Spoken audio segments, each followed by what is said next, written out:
wabarakatuh. Salam sejahtera untuk kita semua. Semoga kita semua dalam keadaan sehat walafiat. Perkenalkan, nama saya Sriani Windarti, SKM-MKes.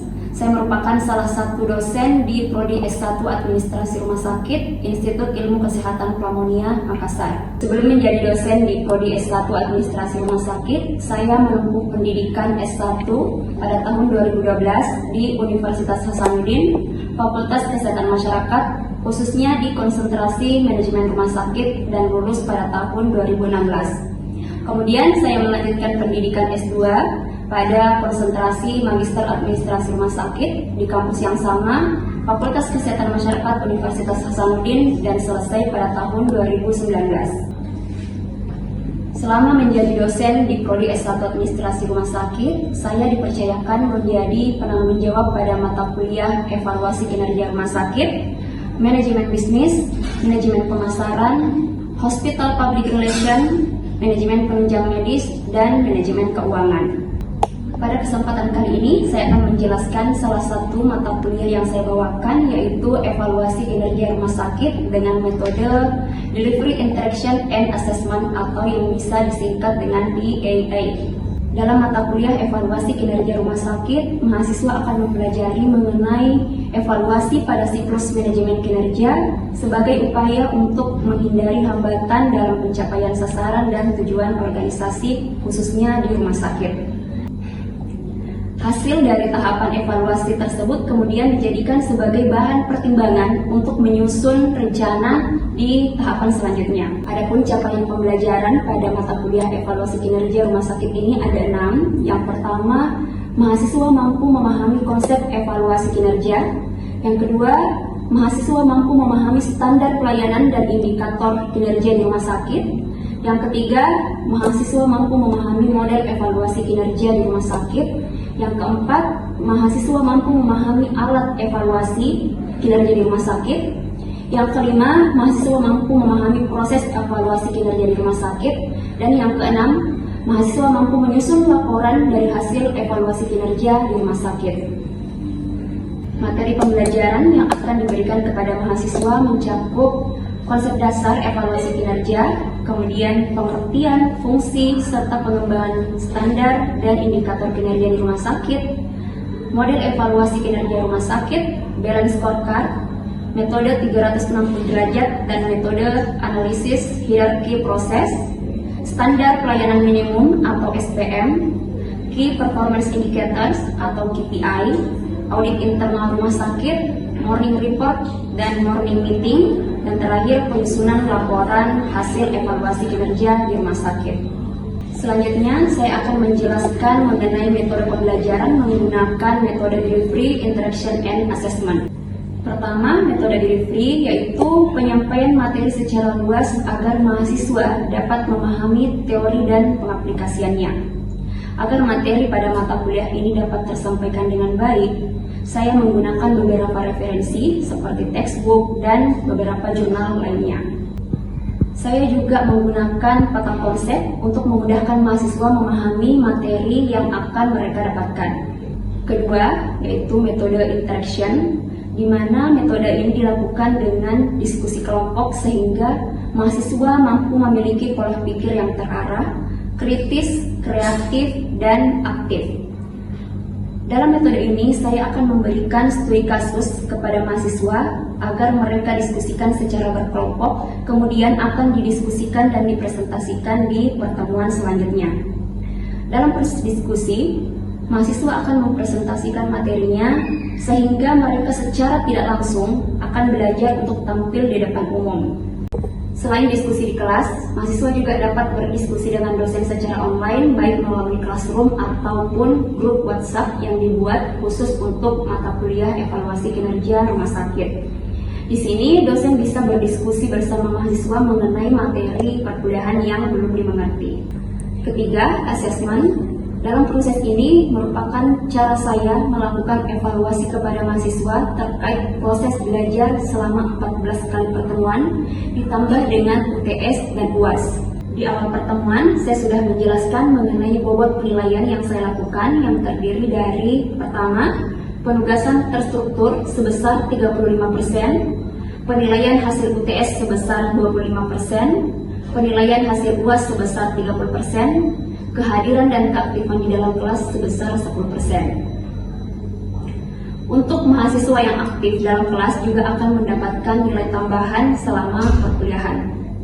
Hasil evaluasi nilai tersebut saya informasikan secara transparan kepada mahasiswa, sehingga mahasiswa dapat segera melakukan perbaikan sesuai dengan kebijakan yang telah saya tentukan. Berikut ini saya akan menampilkan proses pembelajaran mata kuliah evaluasi kinerja di rumah sakit secara luring dengan menggunakan metode delivery, interaction, and assessment di dalam kelas. Terima kasih dan selamat menyaksikan.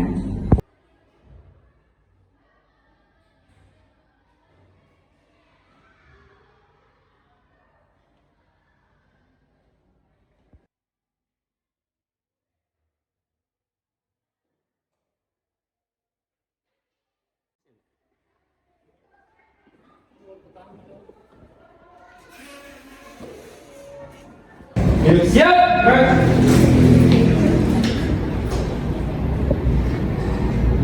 lapor S1 administrasi rumah sakit jumlah 20 kurang 2 hadir 18, keterangan 1 sakit 1 ingin. Selanjutnya siap mengikuti materi.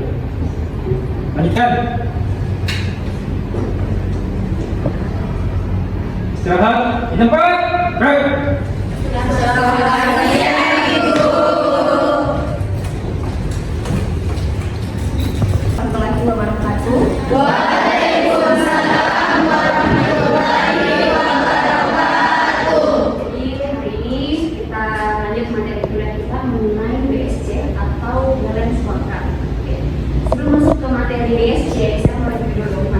Yang kita pelajari sebelumnya. Ada yang masih ingat materi apa yang kita pelajari sebelumnya? Analisis lingkungan internal dan eksternal, ALI dan ALE. Apa itu lingkungan internal? Lingkungan yang berada di dalam lingkungan rumah sakit. Eksternal? Oke, coba siapa yang bisa sebutkan apa saja yang termasuk lingkungan internal rumah sakit? Izin menjawab, Ibu. Baik, di sini saya akan menjelaskan apa saja yang terlibat dari analisis lingkungan internal di rumah sakit, di mana yang mencakup SDM, Sempras, sarana dan prasarana, dan obat-obatan yang ada di rumah sakit. Terima kasih. Oke, itu tadi lingkungan internal yang ada di rumah sakit yang dijelaskan oleh Mariam. Selanjutnya siapa lagi yang mau bahas mengenai lingkungan eksternal rumah sakit? Izin menjawab, Ibu. Baik, di sini saya akan menjelaskan faktor eksternal dari rumah sakit. Nah, contohnya itu seperti regulasi pemerintah, faktor ekonomi, masyarakat, teknologi, pemasok obat-obatan dan alat kesehatan. Oke, itu tadi penjelasan teman-teman kalian mengenai analisis lingkungan internal dan eksternal. Sudah jelas ya semua? Hari ini kita masuk ke materi BSC atau Balance Scorecard. Sebelum masuk ke BSC, kita absen dulu karena tadi ada beberapa temannya yang tidak hadir, jadi silakan di-scan untuk absennya.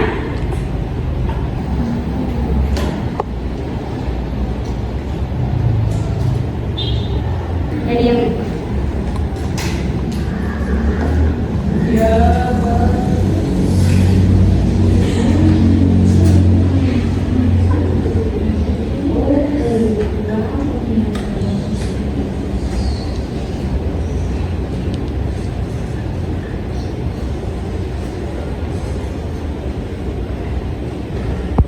yang hari ini kita masuk ke materi BSC atau Balance Scorecard. Ada yang mengenai Balance Scorecard atau biasa disingkat dengan BSC. Ada yang sudah pernah dapat materi BSC atau pernah dengar di mana di luar tentang BSC? Belum? Oke, jadi BSC ini terdiri dari dua kata, balance atau berimbang, dan scorecard atau kartu skor. Jadi BSC di sini adalah kartu yang mencatat tentang kinerja pegawai, kinerja semua yang ada di rumah sakit. Tidak hanya pegawai tapi juga keuangan, semua kegiatan yang ada di rumah sakit. Revisi mengenai BSC dari Jadi Marman dan Robert Kaplan. Nah, selanjutnya kita pindah ke perspektif dalam BSC. Ada 4 perspektif dalam BSC. Yang pertama, customer perspektif atau perspektif pelanggan. Yang kedua, internal proses perspektif, proses bisnis internal. Kemudian yang ketiga, financial perspektif atau perspektif keuangan. Dan yang terakhir, learning and growth perspektif, pembelajaran dan pertumbuhan. Untuk perspektif yang pertama, ada perspektif pelanggan. Ada yang tahu kira-kira apa yang dibahas di perspektif pelanggan? Apa yang dipelajari di perspektif pelanggan? Perspektif pelanggan sih fokus untuk melakukan apa di rumah sakit. Jadi di perspektif pelanggan ada namanya kelompok inti dan kelompok penunjang. Perspektif pelanggan di kelompok inti ini memahami mengenai melakukan bagaimana caranya mencari pelanggan yang sebanyak-banyaknya, menarik pelanggan untuk menggunakan pelayanan yang ada di rumah sakit. Kemudian di kelompok penunjang, bagaimana caranya rumah sakit agar menyiapkan semua kebutuhan pelanggan seperti atribut dari produk yang diberikan, seperti misalnya fasilitasnya, obat-obatan, dan semua yang digunakan untuk melayani pelanggan, semua yang digunakan untuk memuaskan pelanggan ketika mendapatkan pelayanan di rumah sakit kita. Nah, di perspektif pelanggan di sini fokus untuk meningkatkan jumlah pasien, menarik pasien sebanyak-banyaknya. Setelah pasien sudah banyak, diusahakan lagi supaya pasien tersebut loyal menggunakan layanan yang ada di rumah sakit kita dengan meningkatkan kepuasan dan pengalaman pasien. Bahwa pelayanan yang diberikan harus sesuai dengan kebutuhan pasien. Jadi sebelum menentukan pelayanan di rumah sakit harus melakukan observasi ke masyarakat. Pelayanan apa yang mereka butuhkan, penyakit apa yang paling tinggi di daerah tersebut. Karyawannya. Jadi selain memuaskan pasien, yang terlebih dahulu harus dipuaskan adalah SDM-nya, karyawannya sendiri. Kalau SDM-nya tidak puas, dia tidak akan memberikan pelayanan dengan baik, tidak akan profesional dalam bekerja. Kemudian kemampuan SIM juga harus diperhatikan, bagaimana SIM bisa terintegrasi ke semua unit, SIM bisa diakses oleh semua orang yang ada di rumah sakit, baik oleh SDM yang ada di rumah sakit maupun pengunjung. Kemudian bagaimana peran pemimpin dalam memberikan motivasi kepada karyawan supaya mereka bisa bekerja dengan baik sesuai dengan standar yang telah ditentukan. Dan terakhir, pengukuran budaya keselamatan pasien. Jadi untuk menjamin keselamatan pasien maka harus diterapkan budaya keselamatan pasien supaya SDM atau semua tenaga yang ada di rumah sakit bekerja sesuai dengan standar yang telah ditentukan untuk menjamin keselamatan pasien. Bukan cuma keselamatan pasien, tapi juga keselamatan SDM yang ada di rumah sakit. BSC, ada beberapa manfaat dalam BSC. Kira-kira apa sih manfaatnya BSC? Kenapa harus diterapkan BSC di rumah sakit? Menurutnya kalian dalam penerapan BSC ini apakah boleh hanya menerapkan satu perspektif saja atau harus menerapkan semua perspektif? Semua. Oke, jadi kita lihat ya apa saja manfaat dari BSC dalam tanggung jawabnya sebagai alat untuk mengukur kinerja di rumah sakit. Jadi BSC di sini sebagai alat untuk memotivasi karyawan. Yang kedua, sebagai alat untuk mengambil keputusan, membantu manajemen mengambil keputusan dalam hal promosi. Apakah SDM yang ada di rumah sakit bisa ditingkatkan jabatannya? Kemudian sebagai alat untuk memberhentikan SDM ketika kinerjanya tidak bagus dan mutasi. Selanjutnya dari BSC juga kita bisa menentukan kebutuhan apa yang dibutuhkan oleh SDM yang ada di rumah sakit. Kira-kira pelatihan apa yang mereka butuhkan. Selanjutnya sebagai umpan balik bagi karyawan, bagi SDM yang ada di rumah sakit untuk mengetahui bagaimana sebenarnya atasan menilai kinerjanya mereka, apakah sudah bagus atau tidak. Dan terakhir yang paling penting adalah BSC digunakan sebagai dasar dalam menentukan reward dan punishment. Ada yang tahu apa itu reward dan punishment? Oke, silakan. Baik, di sini saya akan menjawab apa itu reward. Jadi reward itu adalah penghargaan yang diberikan kepada karyawan atas hasil kinerja yang telah dia lakukan. Nah, itu tadi definisi reward yang dijelaskan oleh dia. Selanjutnya punishment. Siapa yang mau jawab apa itu punishment? Oke, kelima, apa itu punishment? Kalau menurut saya itu punishment adalah sanksi yang diberikan kepada karyawan yang kinerjanya kurang bagus. Oke, sanksi. Jadi sudah tahu ya bedanya reward dan punishment. Reward penghargaan, punishment adalah sanksi hukuman. Tapi kedua-duanya punya tujuan yang sama untuk memotivasi karyawan supaya meningkatkan kinerjanya. Oke.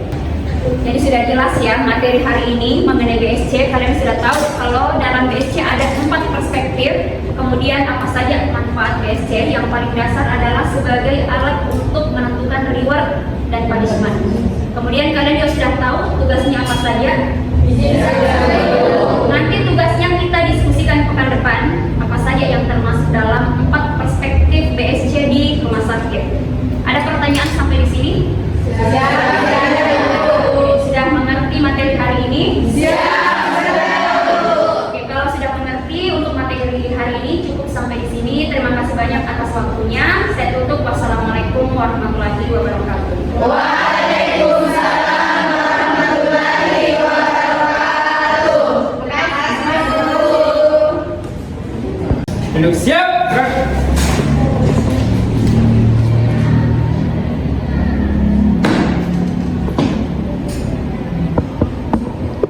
Pembelajaran telah dilaksanakan, laporan selesai. Lanjutkan. Istirahat di tempat, gerak. Itulah tadi penjelasan serta cuplikan pengajaran untuk mata kuliah evaluasi kinerja di rumah sakit di dalam kelas. Semoga bermanfaat untuk kita semua. Terima kasih. Wassalamualaikum warahmatullahi wabarakatuh.